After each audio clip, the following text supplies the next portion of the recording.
During the final moments of our previous encounter on a national debate platform, I effectively dismantled your entire presidential campaign in less than 90 seconds of airtime. Today, I sit before you not as a rival candidate, but as the Director of National Intelligence, with the full weight of the intelligence community behind my inquiries. I have prepared a series of questions that go far deeper than our previous exchange, and this time there is a crucial legal difference in our interaction. You are sitting in that chair under the strict penalty of perjury, which changes the stakes of every word you speak. The atmosphere in the Senate hearing room shifted instantly and fell into a profound and absolute silence that seemed to suck the oxygen out of the air. Tulsi Gabbard, currently serving as the nation's top intelligence chief, occupied the witness seat with the quiet and terrifying focus of a combat veteran who had witnessed realities most career politicians could not even begin to fathom. Directly opposite her, behind the curved mahogany dais designated for committee members and high-profile summoned guests, sat Kamala Harris, the former senator, former vice president, and former presidential aspirant. Their gazes locked across the room, and every individual present, from the junior staffers to the senior senators, sensed the heavy burden of the past hanging between them like a physical weight. It had been 6 years since that fateful Democratic primary showdown in Detroit, when a comparatively obscure representative from Hawaii had methodically dismantled the frontrunner's prosecutorial history on live television. That specific exchange transformed into one of the most widely shared and destructive political instances of the entire decade. Harris's once promising political operation never truly recuperated from the devastating blow delivered on that stage. Within a few months of that debate, she had withdrawn her candidacy with her presidential aspirations, crushed by 90 seconds of undeniable reality that she could not refute. Now they found themselves together again, in a different chamber, with new titles yet facing the same unresolved conflict that had started years ago. Harris attempted to display her signature smile, the carefully cultivated image that had adorned countless magazine covers, and was intended to convey assurance and approachability to the cameras. However, there was something noticeably off and brittle about the expression she wore today. The smile formed mechanically on her lips, but it halted there, never quite reaching her eyes, which remained guarded and anxious. "Director Gabbard," she began, with her voice adopting that recognizable patronizing cadence she often used to deflect criticism. "I am confident we can manage this hearing with professionalism and decorum, regardless of whatever personal grievances you believe exist between us from the past." Gabbard did not smile or offer a reaction, but simply observed her the way a marksman observes a mark patient, and entirely fixated on the objective. "I do not believe personal history exists between us, Senator, because the entire world watched our interaction. I know the history exists because the American public watched it unfold, and they remember exactly what was said." She opened the thick file folder placed before her on the table with a deliberate motion. "However, you are correct about a single point regarding today's proceedings. This proceeding will be conducted professionally, because the American people deserve nothing less than the truth. I possess specific questions based on facts, and you are testifying under oath, which compels you to answer them. Let us observe if you are finally capable of providing direct responses without the rehearsed deflections you have relied upon for your entire career." The session had been formally convened to examine intelligence community protocols and security failures that occurred under the Biden administration. Harris had been requested, or some argued forced by subpoena, to testify regarding her function in critical national security choices during her time as vice president. What nobody anticipated was that Tulsi Gabbard would seize this moment to methodically conclude what she had initiated in 2019. Harris adjusted her position in the leather chair, while her smile flickered like a light bulb nearing burnout. She had made extensive preparations for complex policy inquiries and for gentle questions from Democratic colleagues who wanted to protect her legacy. She had prepared for the standard theatrics of congressional committees where politicians make speeches rather than ask questions. She had not prepared for this specific type of systematic interrogation. She had absolutely not prepared to face Tulsi Gabbard again in a setting where she could not walk away. "Let us commence," Gabbard stated with her voice, projecting the calm command of someone who had led troops in battle and demanded absolute accountability. "I wish to return to some previous territory first, because you never truly responded to my inquiries the last time we spoke. What transpired next would make their 2019 debate appear to be a cordial and friendly conversation by comparison." Gabbard opened her folder with military exactness, making every motion intentional and efficient as she arranged her evidence.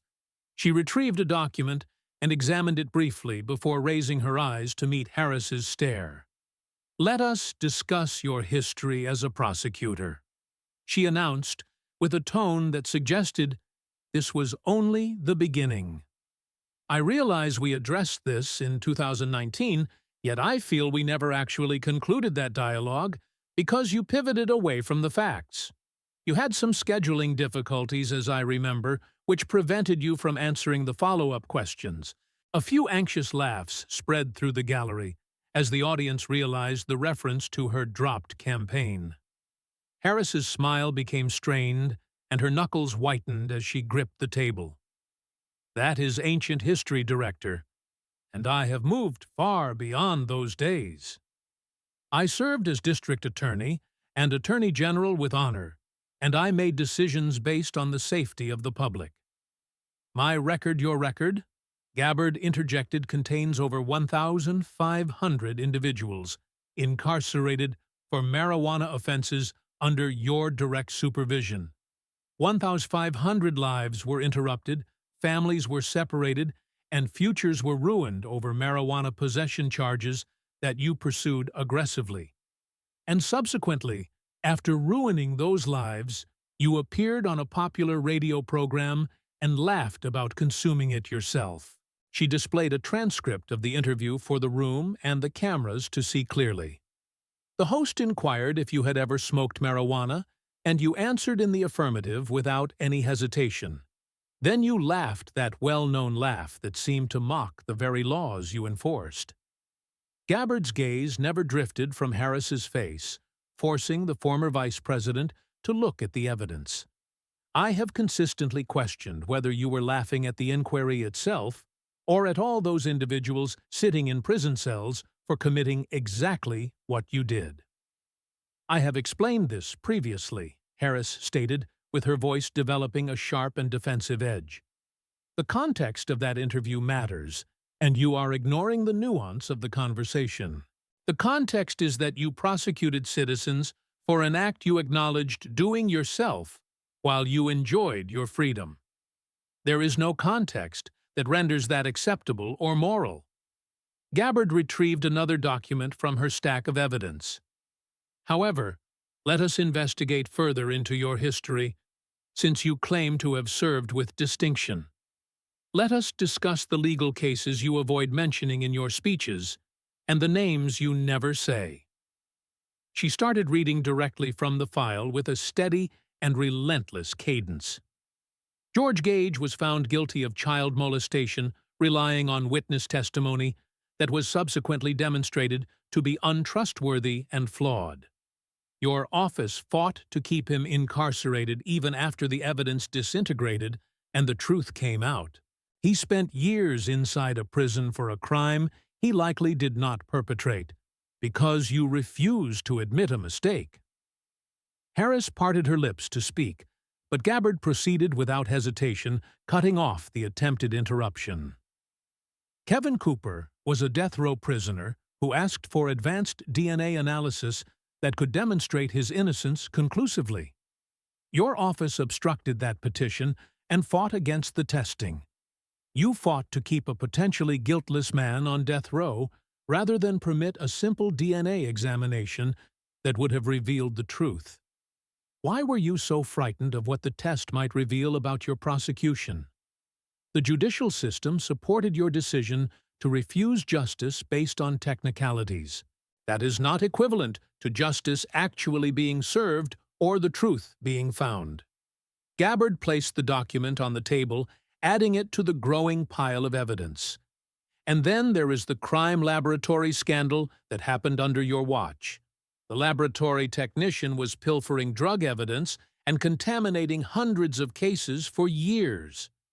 Your office was notified about this corruption, yet you took no action to fix it.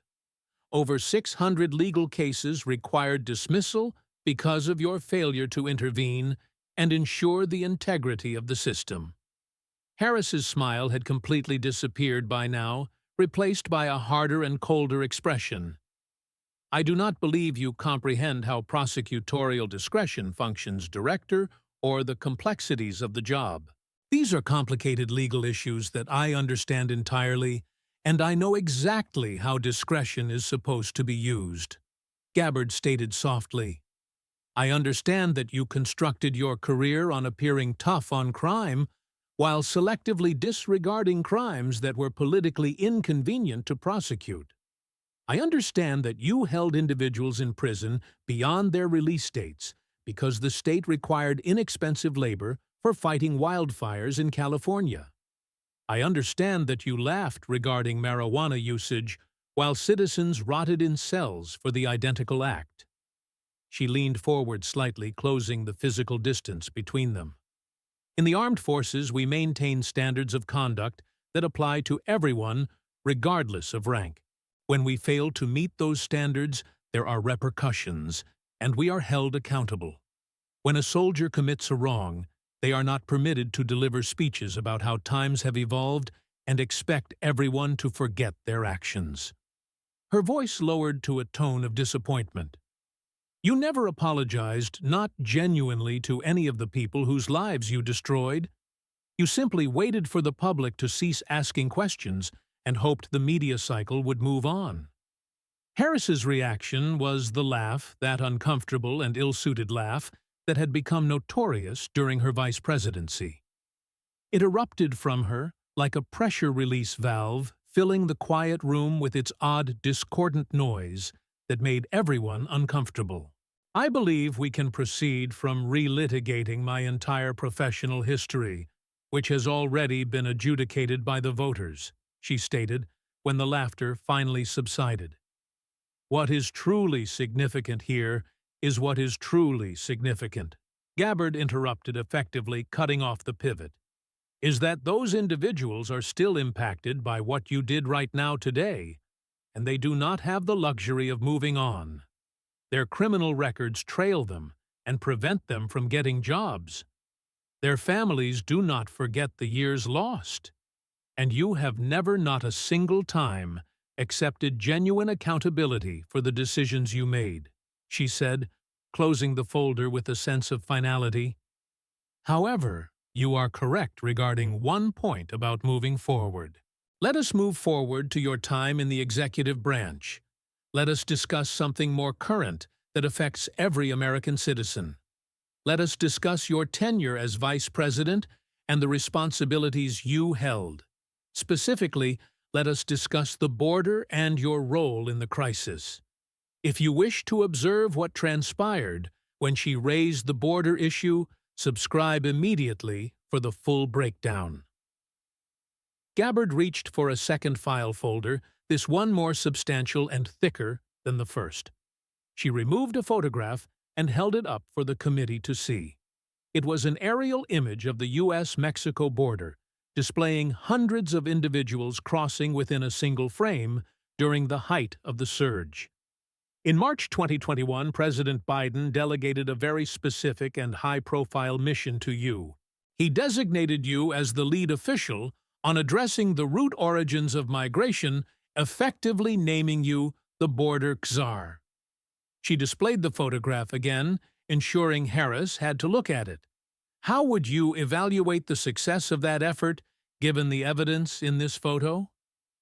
Harris's posture became rigid, and she shifted defensively in her seat. The border situation is complicated because we were managing years of unsuccessful policies from the preceding administration and a broken immigration system. 10 million Gabbard said, placing the photo down on the table. That is the quantity of illegal border crossings that took place during your administration while you were in charge. 10 million is the highest figure in American history, and it represents a complete collapse of sovereignty. Those statistics originate from Customs and Border Protection, your own administration's agency, so they cannot be dismissed as partisan data. Gabbard retrieved a chart that visualized the surge in crossings. Let me guide you through the timeline of your tenure. March 2021, you are appointed Border Czar to great fanfare. You do not visit the border for 93 days after your appointment. When you finally do visit, you travel to El Paso, which was one of the most controlled sections, nowhere near the actual crisis zones. I visited Guatemala, and I addressed the foundational causes and diplomatic solutions. You delivered a speech in Guatemala, telling migrants, "Do not come," thinking that would solve the problem. Then they arrived anyway, millions of them, ignoring your words completely. This is because speeches do not secure borders, and rhetoric does not stop cartels. Policies do, enforcement does, and physical presence does.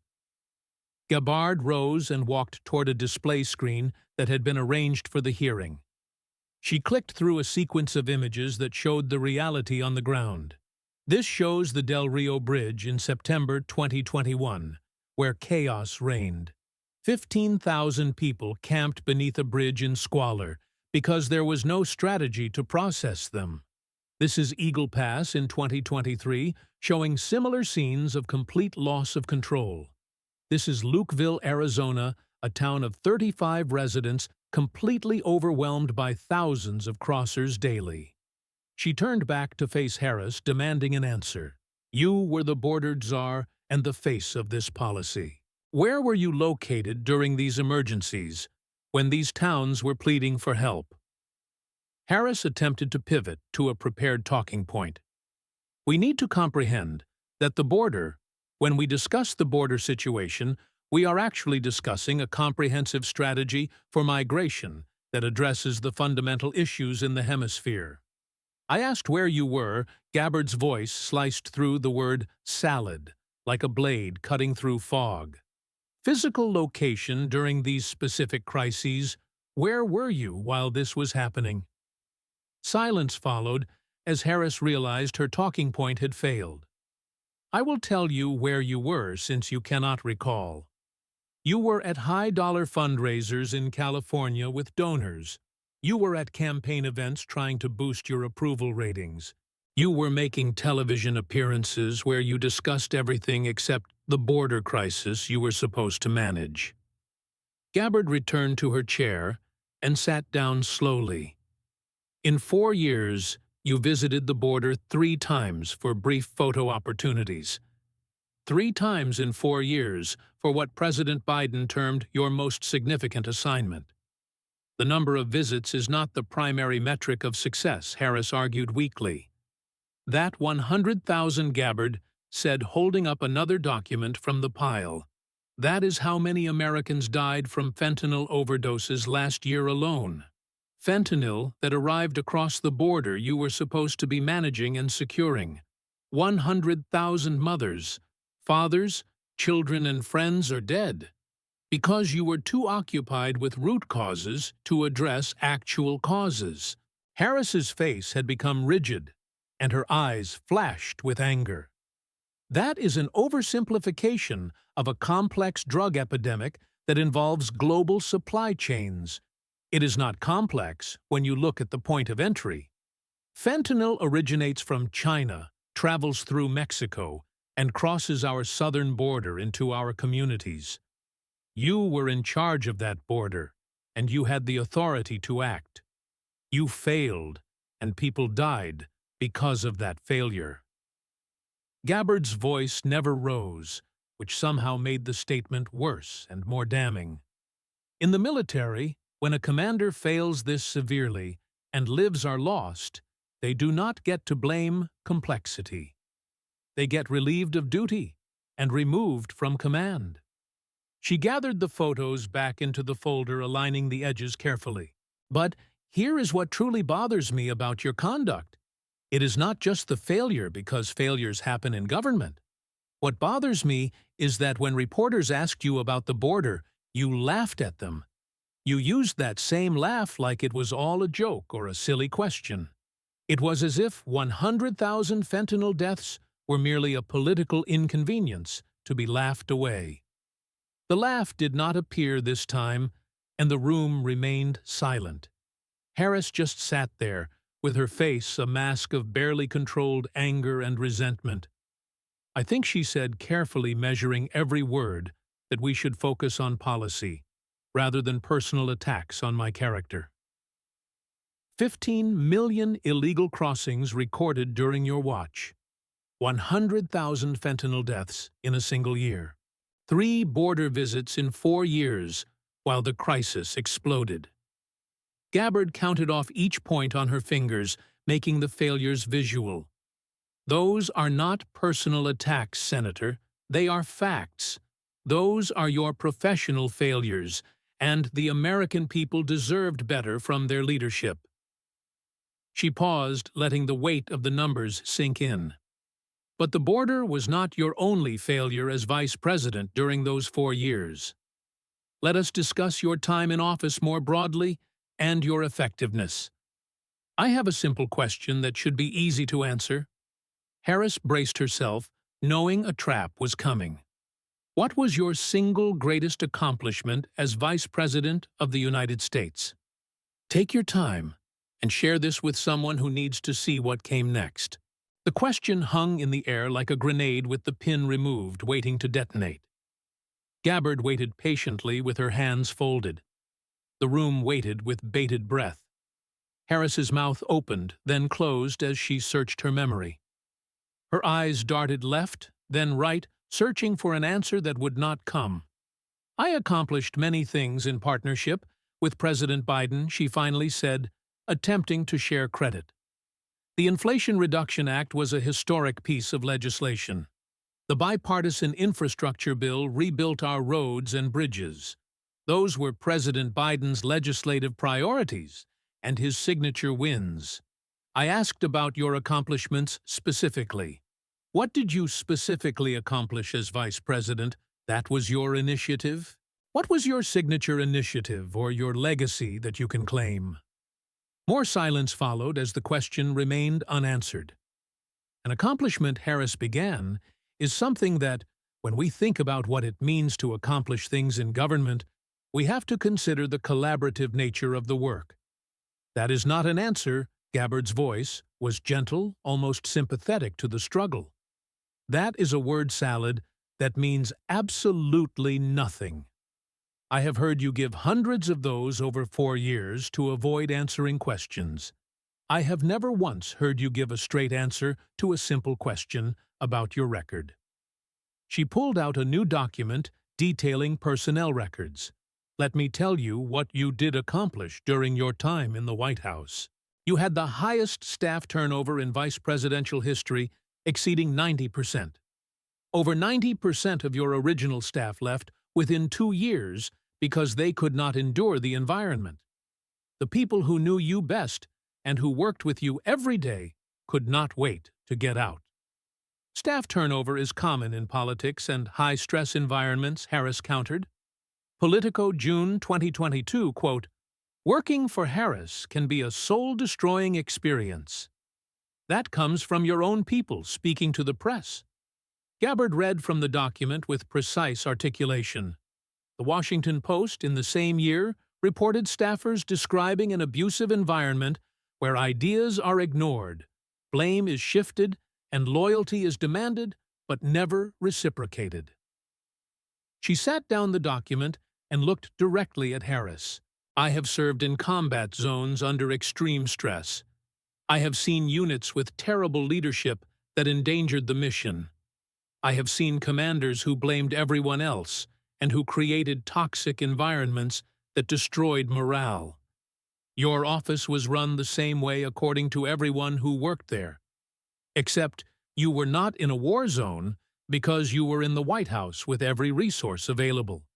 And you still could not keep people from fleeing your leadership. Harris's laugh attempted to surface a strangled sound that died before it fully formed. Those are anonymous sources, disgruntled former employees who left because they couldn't handle the pace. 4 communications directors in 2 years is not normal turnover.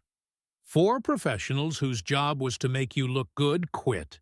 You could not keep a communications director for more than 6 months on average. Gabbard shook her head in disbelief. What were you communicating so badly that 4 different professionals could not figure out how to make it sound good?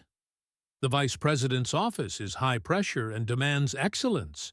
So is serving in Iraq under fire. So is commanding a military unit where lives are at stake. So is literally any leadership position where actual stakes exist.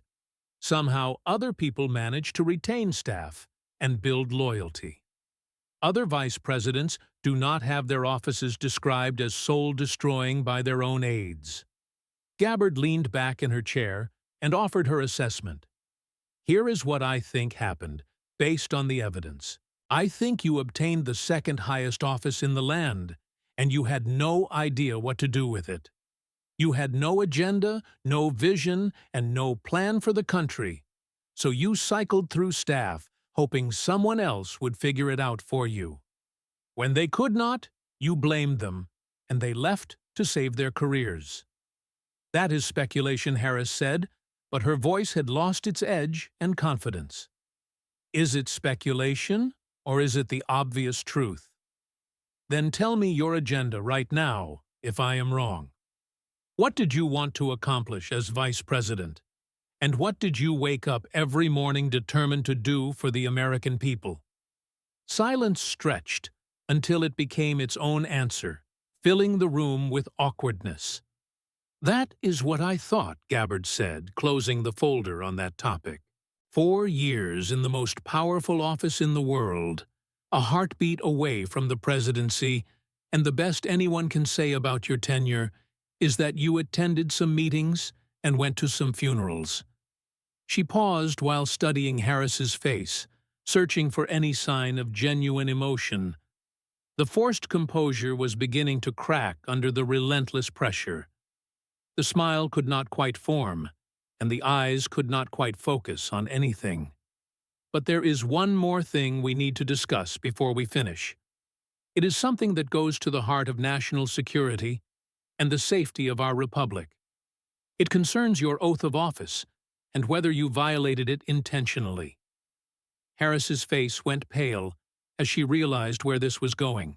I want to talk about President Biden's cognitive decline and what you knew about it and when you knew it. Like and share before the final round of this interrogation. This is where everything changed in the room.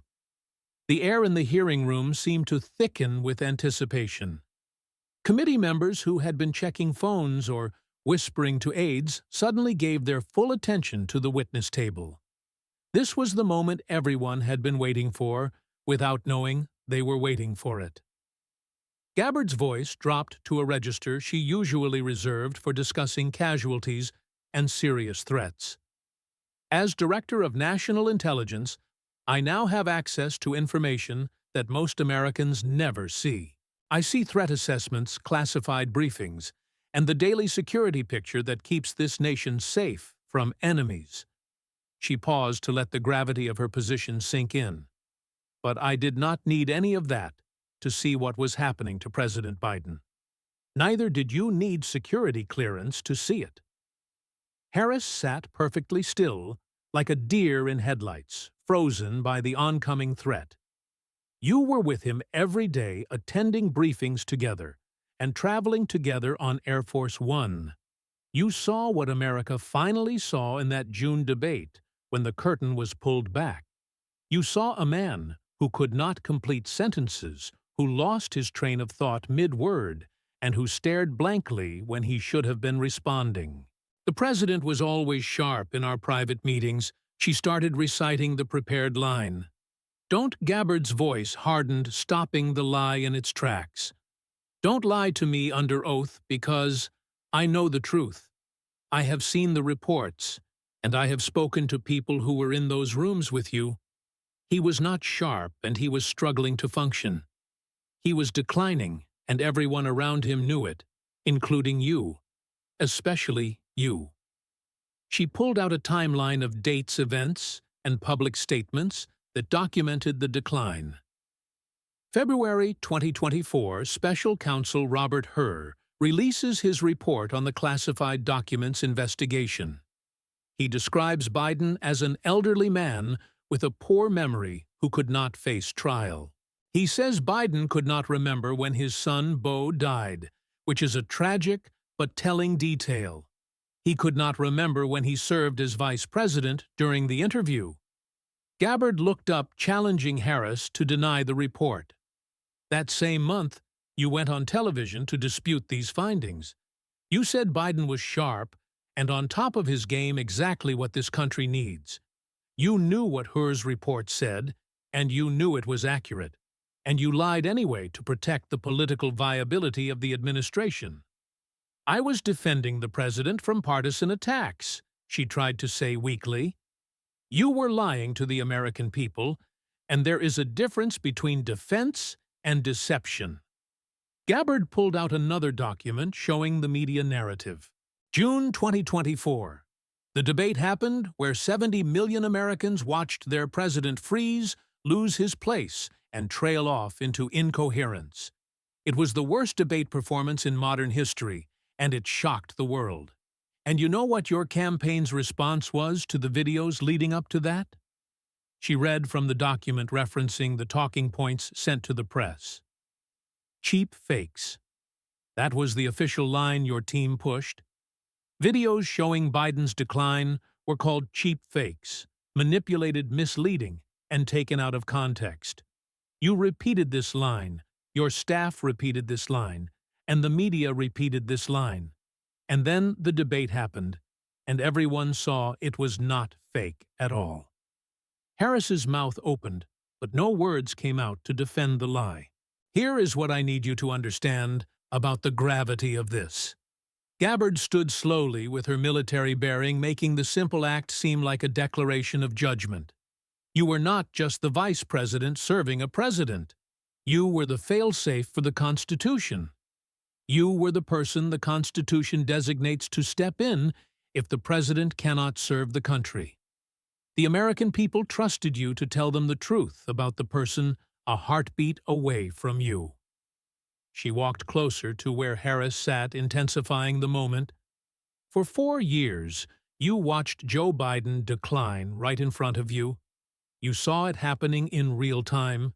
You attended the meetings where he forgot names, lost his place, and needed note cards for simple conversations. And every single time a reporter asked about it, every single time the American people deserved honesty, you lied to them. I was protecting the administration. She began trying to justify her silence. You were protecting yourself. Gabbard's voice dropped to barely above a whisper, but it filled the room.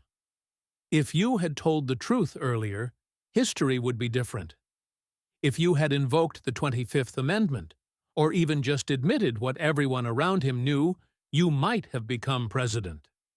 But you would have become president by telling the truth, which is the hard path. And you could not do that because then people would ask questions about everything else you have lied about in your career. She turned to face Harris directly, with their eyes meeting in a moment of absolute clarity. I took an oath to protect this country when I served in Iraq. That meant risking my life for my fellow soldiers. It meant watching friends die in service to that oath. It meant making decisions that would haunt me forever, but were necessary for the mission. But I never lied about whether my commander was capable of leading us into battle. Her voice hardened into cold steel. You took the same oath when you assumed office, and when it mattered most, when the American people needed to know if their president could serve you chose your career over your country. You chose ambition over honesty and power over duty. You chose yourself over everyone who trusted you to be the failsafe. She returned to her seat, leaving the accusation hanging in the air. That was not just a political calculation to win an election. That was a betrayal of your oath of your office and of the 200 million Americans who deserved to know the truth. The room waited for Harris to respond to the devastation. She opened her mouth, and her lips moved, but the words did not come. The laugh tried to emerge, that famous, awkward, inappropriate laugh, but it died somewhere in her throat, coming out as something closer to a choke. That is not, I mean, the president was always, she stammered incoherently. She could not finish the sentence or form a thought. The words simply would not form in her mind. For perhaps the first time in her political career, Kamala Harris had nothing to say. She sat there frozen, with the famous smile trying and failing to appear on her face.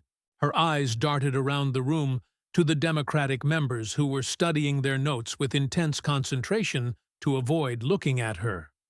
She looked to her aides who would not meet her gaze and who were already checking job listings. She looked to the cameras that captured every second of her silence, broadcasting it to the world. No one came to her defense because there was no defense. No one interrupted to change the subject because the subject was unavoidable. No one threw her a lifeline because she had burned them all.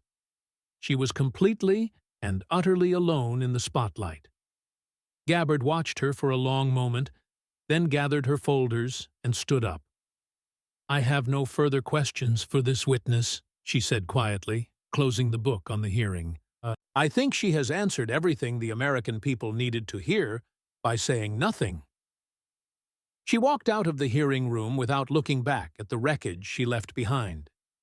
Behind her, Kamala Harris remained seated, with her frozen smile still fixed on her face, and her eyes staring at something no one else could see. The cameras kept rolling for another 30 seconds before someone finally called for a recess. Those 30 seconds would be viewed 200 million times over the next few days. They called it the freeze, and it became the defining moment of the era. Within hours, the clip was everywhere on every screen. It showed Harris opening her mouth with no words, coming out the desperate attempt at a smile and the vacant stare of defeat. It was replayed, remixed, memed, and analyzed frame by frame by millions of people across every platform. Side-by-side comparisons with the 2019 debate went viral, showing the pattern of destruction. Tulsi Did It Again became the #1 trending topic on every social media platform in the world. The footage of her destroying Harris's prosecutorial record played next to the footage of her destroying Harris's vice presidential record. They were 6 years apart, with the same result and the same players. It garnered 80 million views in the first 24 hours and 150 million by the end of the week. The mainstream media, which had spent 4 years avoiding tough questions about Harris, could not ignore the footage any longer. Even sympathetic outlets were forced to acknowledge what viewers had seen with their own eyes. Gabbard's tough questions leave Harris struggling to respond, read the CNN headline, which was the gentlest possible framing of what had actually happened. Former Vice President Harris faces intense scrutiny in congressional hearing, reported MSNBC, as if the scrutiny had materialized from nowhere rather than from documented facts. Fox News simply ran the clip on a loop for 72 hours, enjoying the spectacle. The political fallout was immediate and devastating for anyone associated with the former vice president. Democratic leaders, many of whom had privately blamed Harris for the party's 2024 defeat, saw an opportunity to finally distance themselves from her publicly. The party needs to move forward, Alexandria Ocasio-Cortez told reporters, pointedly declining to defend Harris or criticize Gabbard's line of questioning. Gavin Newsom, widely seen as the future of the Democratic Party, released a statement about focusing on the challenges ahead that managed to not mention Harris at all. Barack Obama's office issued no comment, and neither did Bill Clinton's, signaling the end of their protection. The silence from the Democratic establishment was deafening and final. The Biden cover-up allegations sparked immediate calls for investigation into the entire administration. Republican members of Congress announced hearings into whether the administration had misled the public about the president's condition constituting fraud. Legal analysts debated whether any laws had been broken, while constitutional scholars discussed the implications for future administrations regarding the 25th Amendment. Harris's own response came 3 days later in the form of a written statement from her office that satisfied no one. The Vice President stands by her service to the American people and will not dignify partisan attacks with further comment, was the only response. It was her last public statement for weeks, as she retreated into isolation. The speaking engagement requests that had been trickling in dried up completely as promoters canceled contracts. Her political action committee, which had been positioning her for another presidential run, went dormant, and donors pulled their funding. 2 weeks after the hearing, Gabbard appeared on a podcast to discuss her new role as DNI and the future of intelligence. The host inevitably asked about the freeze and the hearing. "I did not do that because I enjoyed it," Gabbard said, her voice thoughtful and serious. "I take no pleasure in watching anyone struggle like that. But the American people deserve answers from their leaders. They deserved answers about her prosecutorial record in 2019. They deserved answers about the border, and they deserved answers about Biden's condition." She paused, reflecting on the years of evasion. For 6 years from that debate in Detroit to that hearing room, I have asked her direct questions about her record. For 6 years, she has never given a straight answer, not once, to any of them. At some point, the refusal to answer becomes its own answer and reveals the truth. The host asked if she thought Harris's political career was over forever. That is for the voters to decide if she ever runs again, but I think the damage is done. But I will say this regarding leadership. In the military, we have a concept called fitness for command, which is non-negotiable. It is not just about competence, it is about character and the ability to be honest when honesty is hard. It is the willingness to take responsibility when things go wrong and admit mistakes. She looked directly at the camera, addressing the audience. I have never seen evidence that Kamala Harris possesses either quality, and after that hearing, I do not think I am the only one who noticed. The final image came 3 weeks after the hearing, in a candid moment. A reporter caught Harris leaving a private event in Washington, one of the few public appearances she had made since the freeze. He asked if she had any response to the ongoing investigations into the Biden administration's handling of the president's cognitive decline.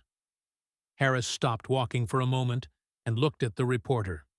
It seemed like she might answer and defend herself. Her mouth opened, and her expression shifted towards something almost like defiance or anger. Then the moment passed, and the fight left her. The familiar smile flickered briefly, but it could not quite hold against the reality of her situation. She turned away and walked to her waiting car without a word, abandoning the spotlight.